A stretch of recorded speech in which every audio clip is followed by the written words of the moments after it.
Hello दोस्तों, कैसे हैं आप लोग। आशा करते हैं कि आप लोग अच्छे होंगे।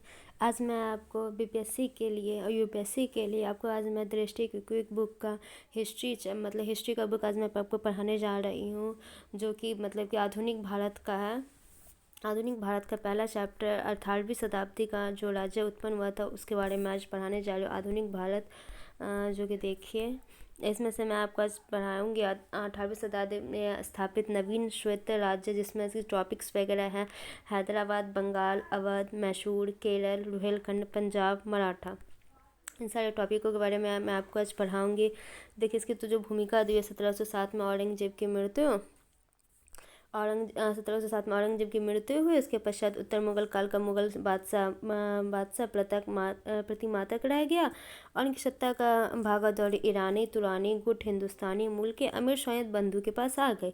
18वीं शताब्दी का प्रारंभ ही वैभवशाली मुगल साम्राज्य का पतन तेजी से होने लगा। मुगल साम्राज्य के इन्हीं आवश्यकता पर अनेक क्षेत्रीय राजनीतिक शक्तियाँ का प्रादुर्भाव हुआ, जिससे कई स्वतंत्र राज्य अस्तित्व में आ गए। इन राज्यों का विवरण निम्नलिखित है, जैसे कि आगे दिया हुआ है, आपको मैं बताऊंगी।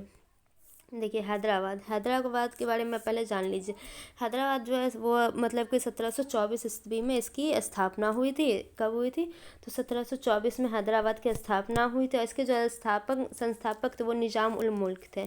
कौन थे? तो निज़ाम उल मुल्क थे। और ये जो ये सहायक संधि के थ्रू हुई थी, जो कि बेलजली की सहायक संधि के तहत ये आश्रित सेना रखने वाला पहला राज्य बना था। चलिए दोस्तों, नेक्स्ट आगे देखते हैं हैदराबाद के बारे में बुक्स में क्या दिया हुआ है। हैदराबाद के स्वतंत्र राज्य की स्थापना निज़ाम उल मुल्क ने की था। देखिए, यहाँ भी दिया हुआ, निज़ाम उल मुल्क ने इसकी स्थापना की थी। निज़ाम उल मुल्क तुरानी गुट का था। ये किस गुट का था? तो तुरानी गुट का था। इसने स्वायत्त बंधु का पतन में महत्वाकांक्षी भूमिका निभाई। निज़ाम उल मुल्क असफ जहाँ का मुगल सत्ता के अंतर्गत 7,000 जात का दर्जा प्राप्त था। उन्हें कितने हज़ार जात का दर्जा प्राप्त था? तो 7,000 जात का दर्जा प्राप्त था। निज़ाम उल मुल्क बादशाह मोहम्मद शाह द्वारा दक्कन में नियुक्त 2 सूबेदार था। यह 1720 से 1722 के बीच दक्कन में उसने वित्तीय एवं राजनीतिक प्रशासन पर नियंत्रण कर अपनी स्थिति सुदृढ़ की और दक्कन में उपद्रवों व मुगल दरबारों में चल रही उत्तराधिकारी का प्रतिस्पर्धा किया। उसमें फ़ायदा उठाकर वह दक्कन क्षेत्र में का वास्तविक शासन बन गया तथा 1724 में उसका स्वतंत्र राज्य हैदराबाद की स्थापना हुई। हैदराबाद की स्थापना कब हुई? तो 1724 में हुई। निज़ाम उल मुल्क ने केंद्रीय सत्ता से अपनी स्वतंत्रता की खुलेआम घोषणा की। खुलेआम घोषणा कभी नहीं की, मगर वह व्यवहार में स्वतंत्र शासक के रूप में ही कार्य करता था। कि निज़ाम उल मुल्क कभी ये नहीं कहा कि हमारा एक राज्य स्वतंत्र राज्य है। ये वो हमेशा लेकिन स्वतंत्र शासक के जैसे वो काम करते थे, लेकिन वो कभी ये नहीं कहे कि हमारा हम स्वतंत्रता के थ्रू ही काम कर रहे हैं। ये उन्होंने कभी नहीं कहा। देखिए, आगे क्या दिया। हिंदुओं के प्रति उदार नीति अपनाई। उसने एक हिंदू पूरन चंद्र को अपना दीवान नियुक्त किया। निज़ाम उल मुल्क ने दक्कन में जागीरदारी प्रथा को अपनाया तथा राजस्व व्यवस्था में निहित भ्रष्टाचार को समाप्त करने का प्रयास किया। अक्टूबर 1724 में शकुरखेड़ा के युद्ध में निज़ाम उल मुल्क का सूबेदार मुवारिज खां को पराजित किया। तत्पश्चात मुगल बादशाह निज़ाम उल मुल्क को दक्कन का वायसराय नियुक्त कर दिया और उसे असफ जाह की उपाधि प्रदान की। 1748 में निज़ाम उल मुल्क की मृत्यु के पश्चात हैदराबाद आंतरिक संघर्ष तथा कर्नाटक के प्रश्न पर अंग्रेजों एवं फ्रांसीसियों की क्रांति की कूटनीति का शिकार बन गया। नेक्स्ट देखिए दोस्तों, कर्नाटक के बारे में क्या कह रहा है। कर्नाटक के पहले स्थापना कब हुई ये जान। उसके जो संस्थापक थे वो शहादतुल्लाह खां थे। शहादतुल्लाह खां, उसकी राजधानी, कर्नाटक की जो राजधानी थी पहले, वो अर्काट थे। इसे जो है लॉर्ड बेलजली ने षड्यंत्र करके इस राजगद्दी को छीन लिया था। किसने इस राजगद्दी को छीना? तो लॉर्ड बेलजली ने छीना था षड्यंत्र के थ्रू। चलिए दोस्तों, देखते हैं इसमें क्या दिया हुआ है। कर्नाटक मुगल दक्कन का एक सूबे था जो हैदराबाद राज्य के निज़ाम के अंतर्गत ही आता था। कर्नाटक के नवाब सूबेदार को कर्नाटक का नवाब कहते थे। दिल्ली की सरकार से स्वतंत्र होकर शहादत खान ने आर्कटिक को अपनी राजधानी बनाया था। शहादत उल्लाह खां के बाद उत्तराधिकारी की घोषणा संघर्षों को लेकर कर्नाटक की स्थिति बिगड़ती रही। फलस्वरूप कर्नाटक उत्तराधिकारी प्रश्न अंग्रेजों और फ्रांसीसियों के मध्य हस्तक्षेप का कारण बन गया। अंततः कर्नाटक के नवाब मोहम्मद अली और उनके उत्तराधिकारी पर ब्रिटिश गवर्नर जनरल लॉर्ड वेल्लेस्ली ने षड्यंत्रात्मक पत्राचार कर आरोप लगाकर राजगद्दी अधिकार छीन लिया। उन्होंने क्या किया था, लॉर्ड वेल्लेस्ली ने षड्यंत्र करके उनका जो राजगद्दी था वो छीन लिया गलत तरीक़ों से। चलिए अब बंगाल के बारे में क्या कहा जाता है, पहले आप थोड़ा सा जानकारी ले लीजिए। बंगाल के मतलब संस्थापक कौन थे। बंगाल की जो स्थापना हुई थी वो मुर्शिद कुली खान ने की थी। ये 1717 में बंगाल का सूबेदार बना था। इसने एक शहर मुर्शिदाबाद बसाया था। किसने, मुर्शिद कुली खान ने एक शहर बसाया था अपने ही नाम पे, मुर्शिदाबाद बसाया था।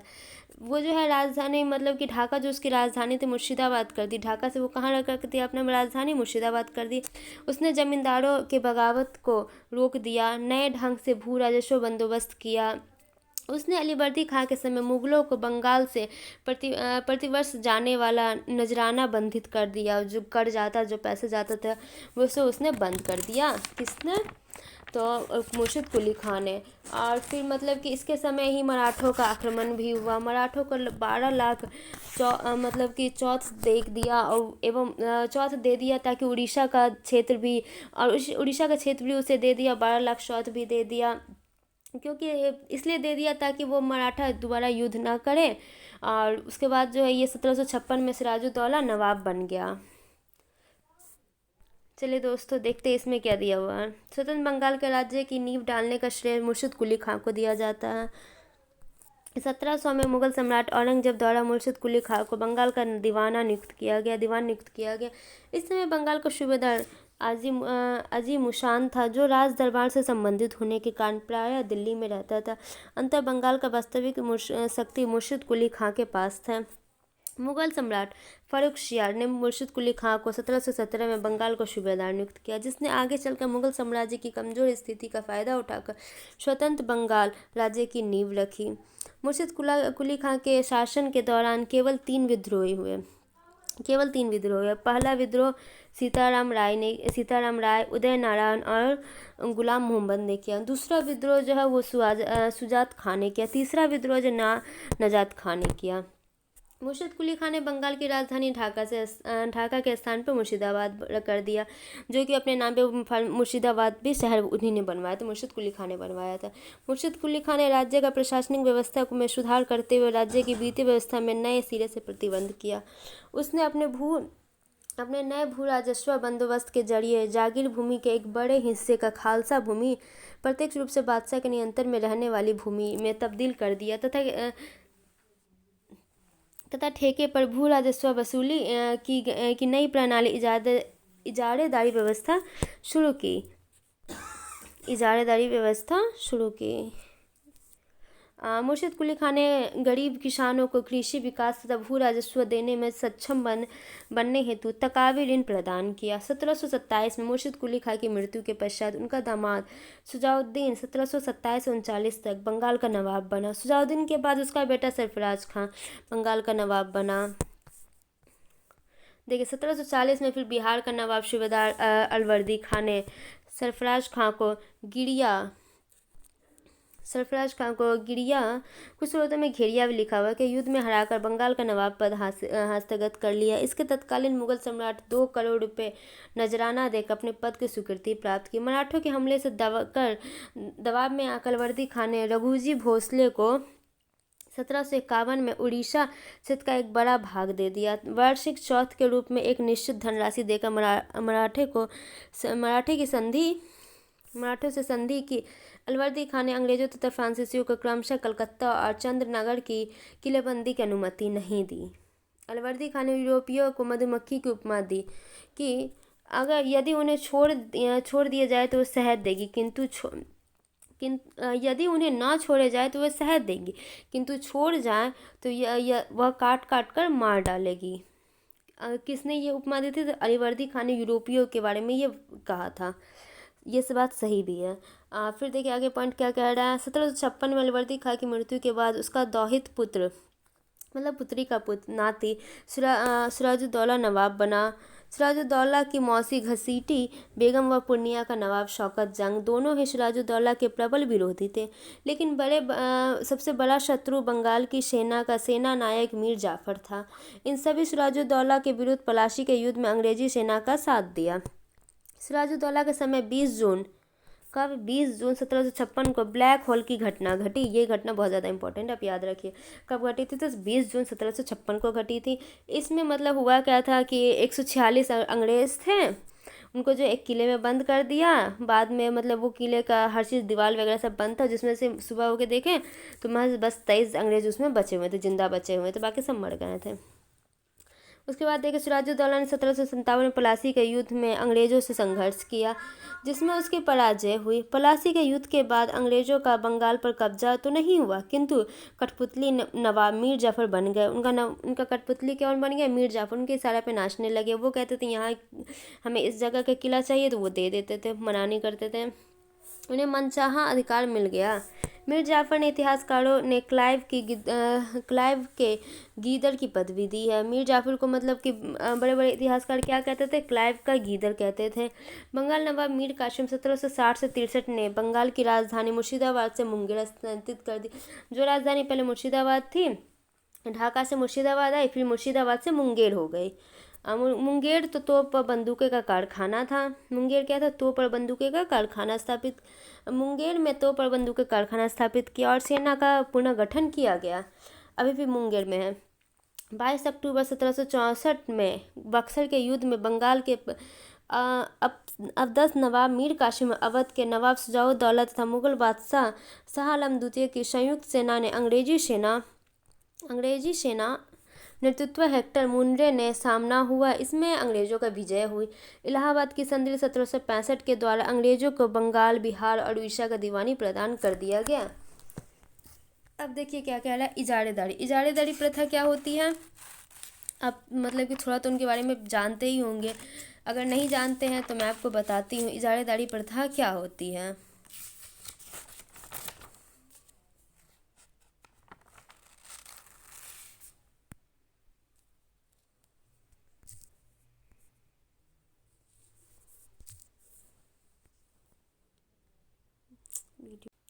सॉरी दोस्तों, थोड़ी वीडियो में डिस्टर्बेंस हो गई। चलिए मैं आपको इजारेदारी प्रथा के बारे में बताते हैं। इजारेदारी राजस्व वसूलने वाले ठेकेदार अथवा राजस्व कृषक होते थे।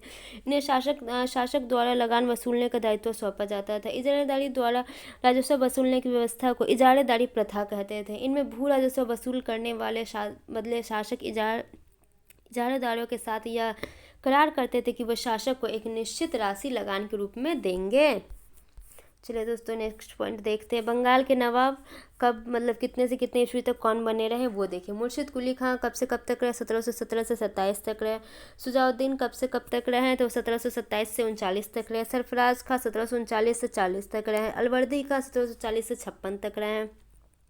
शुजाउद्दौला 1756 से 57 तक रहे। मीर जाफ़र 57 से लेकर के 60 तक रहे। मीर कासिम रहे 1760 से 63 तक। मीर जाफ़र है 1763 से 65 तक। निजाउद्दौला रहे 1765 से 66 तक। सैफउद्दौला रहे 1766 से 67 तक। चलिए अब आगे दिया हुआ अवध के बारे में। तो अवध के बारे में थोड़ी बहुत जानकारी हम आपको बताते हैं कि अवध में मतलब उनकी स्थापना कैसे क्या हुई थी। तो उनके जो संस्थापक थे अवध के वो थे शहादत खां। शहादत खान ने अवध की स्थापना की थी। ये जो है ये मतलब कि शहादत खां को या उसे बुरहान के उल मुल्क भी कहा जाता था। वे अवध के जो अंतिम नवाब रहे थे वो रहे थे वाजिद अली शाह रहे थे। वो 1847 से लेके 56 तक रहे थे वाजिद अली खां। और 1856 में डलहौजी ने आउटरम की रिपोर्ट के आधार पर वो अवध का कुशासन का आरोप लगा दिया और उन्हें छीन लिया। किसने? डलहौजी ने। चलिए आगे देखते हैं अवध के बारे में क्या लिखा हुआ। अवध ने स्वतंत्र राज्य के संस्थापक शहादत खां थे, जिसे बुरहान उल मुल्क कहा जाता था। उसे 1722 में अवध का सूबेदार माना गया। 1722 में अवध को सूबेदार बनाया गया। कालांतर में उसने स्वतंत्र राज्य का प्रारंभ कर दिया। अवध एक समृद्धशाली प्रांत था जो गंगा नदी के उपजाऊ मैदान में फैला हुआ था। उत्तरी भाग तथा बंगाल के बीच व्यापार का मुख्य मार्ग यहीं से होकर गुजरता था। शहादत खान ने 1723 में नया राजस्व बंदोबस्त लागू किया। कहा जाता है कि उचित भू लगान लगाकर तथा बड़े जमींदारों के जुल्मों से बचाकर उसने किसानों की हालत को बेहतर बनाया। मुगल सम्राट मोहम्मद शाह ने शहादत खान ने 7,000 का मनवश, कुछ स्रोतों में मतलब 6,000 भी दिया हुआ है, और बुरहान उल मुल्क की उपाधि प्राप्त की। शहादत खां ईरानी गुट का था। शहादत खां किस गुट का था? तो ईरानी गुट का था। चलिए दोस्तों, सुजा क्या कहते हैं, कहाँ थे हम लोग? हाँ, बुरहान उल मुल्क की उपाधि प्राप्त की। शहादत खां ईरानी गुट का था। 1739 में मुगल सम्राट मोहम्मद शाह ने नादिर शाह से लड़ने के लिए शहादत खां को दिल्ली बुलाया, जबकि वह 1739 में शहादत खां की मृत्यु के बाद उसका भतीजा तथा दामाद सफदर जंग, जिसे अबुल मंसूर खां अवध का नवाब बना। सफदर जंग के समय अवध में लखनवी तहजीब विकसित हुई। सफदर जंग ने 1748 में मुगल बादशाह मोहम्मद शाह का वजीर का पद प्राप्त किया। इसी कारण सफदर जंग को नवाब वजीर के नाम से भी जाना जाता है। इसके साथ ही उसे इलाहाबाद का प्रांत भी दे दिया गया। 1754 में अवध के सफदर जंग की मृत्यु हो गई। तत्पश्चात उसका पुत्र शुजाउद्दौला शासक बना, जिसने मुगल बादशाह शाह आलम द्वितीय को अली जौहर को शरण दी। 1761 में लड़े गए पानीपत का तृतीय युद्ध में शुजाउद्दौला ने अहमद शाह अब्दाली का साथ दिया। अंग्रेजों के विरुद्ध बक्सर के युद्ध 1764 में शुजाउद्दौला ने बंगाल के अब्दस्त नवाब मीर कासिम का साथ दिया। शुजाउद्दौला की मृत्यु के पश्चात अवध का अगला नवाब अशफ उद्दौला 1775 से 57 में तक रहा। इसने अपनी राजधानी फैजाबाद से लखनऊ स्थानांतरित कर ली। लखनऊ में इसने एक बड़ा इमामबाड़ा बनवाया। अवध का अंतिम नवाब वाजिद अली शाह था, जो कि 1847 से 56 तक था। इसी के कार्यकाल में लॉर्ड डलहौजी ने आउटरम की सरकारी रिपोर्ट के आधार पर अवध पर कुप्रशासन का आरोप लगाकर 1856 में से अंग्रेजी साम्राज्य में मिला लिया। नेक्स्ट देखिए दोस्तों, किसके बारे में दिया हुआ है? तो मैसूर के बारे में। मैसूर के बारे में आप पहले थोड़ा सा जान लीजिए, उसके बाद आप समझिएगा।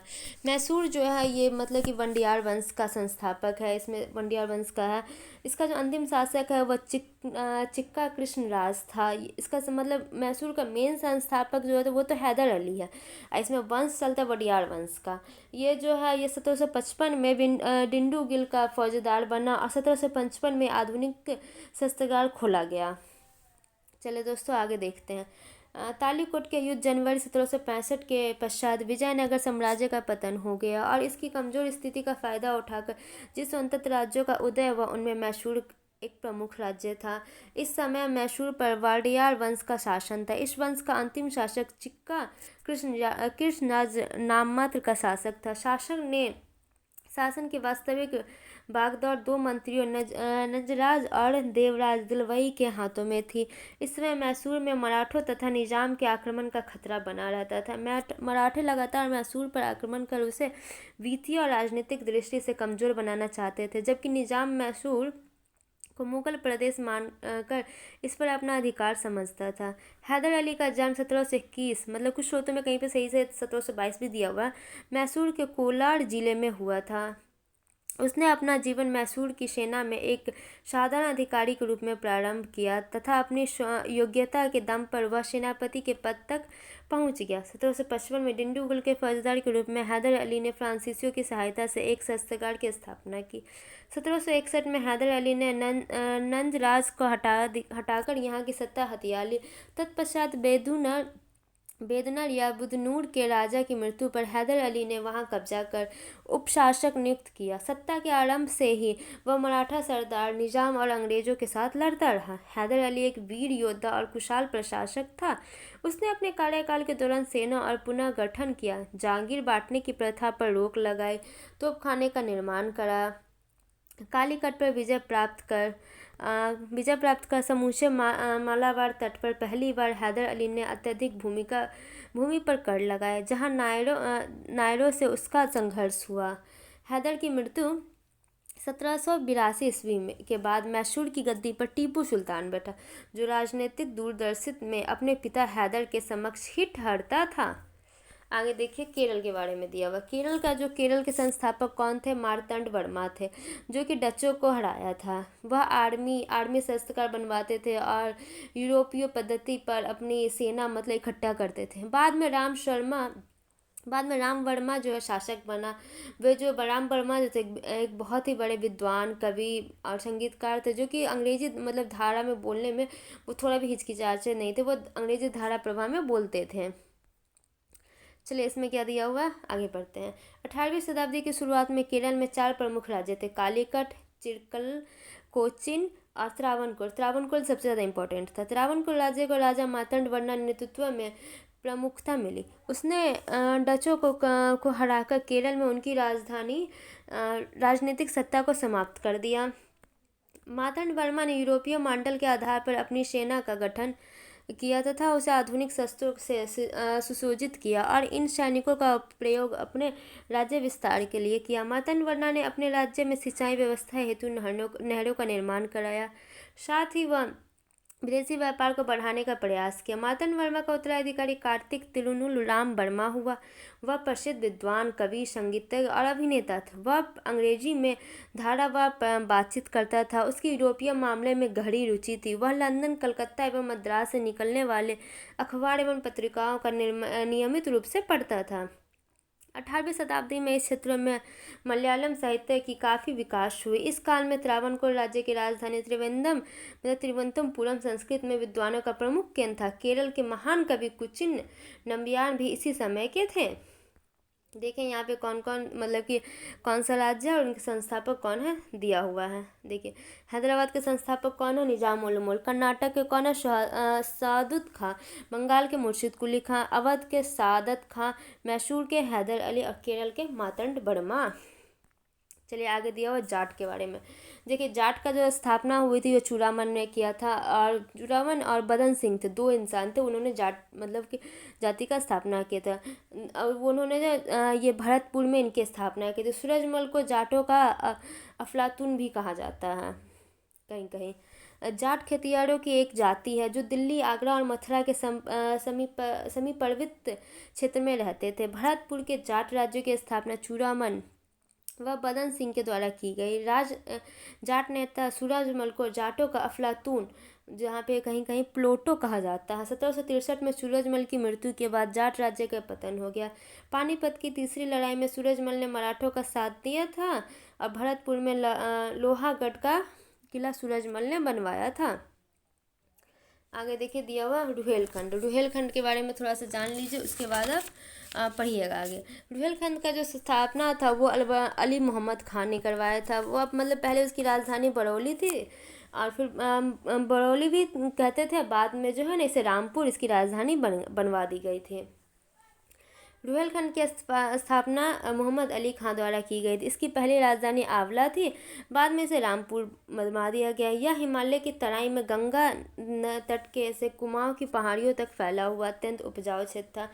रुहेले का अवध दिल्ली और जाटों से लगातार संघर्ष होता रहा। रुहेले के नेता हाफिज रहमत खान ने बाहरी आक्रमण से रक्षा के लिए अवध का नवाब वजीर से संधि की और बदले में 40 लाख रुपए देने की बात की। 1763 में रुहेलखंड पर मराठों के आक्रमण के समय अवध के नवाब वजीर ने अंग्रेज सेना की मदद से उन्हें भगा दिया और संधि के अनुसार रुहेले के से धन राशि मांगी। रुहेल नेता हाफिज रहमत खां द्वारा धन राशि न देने पर अवध ने अंग्रेजों के साथ मिलकर रुहेले पर आक्रमण किया। मिरनपुर कटरा के युद्ध अप्रैल 1764 में हाफिज रहमत खां लड़ते हुए मारा गया। अंतर रुहेले को निर्वासित कर रामपुर का इलाका छोड़कर शेष समस्त क्षेत्र अवध के नवाब शुजाउद्दौला को दे दिया गया। ईस्ट इंडिया कंपनी ने हाफिज रहमत खां के मरने के बाद उसका पुत्र फजुल्ला खां को रामपुर का शासक बना दिया। आगे देखिए दिया हुआ पंजाब के बारे में। पंजाब जो है पंजाब की राजधानी क्या है? लाहौर है। उनके पंजाब में के सिखों के जो है ना 10 गुरु थे। पहले गुरु थे गुरु नानक, जिनका जन्म हुआ था वो जो गुरु थे वो बाबर हुमायूं के समय के गुरु थे।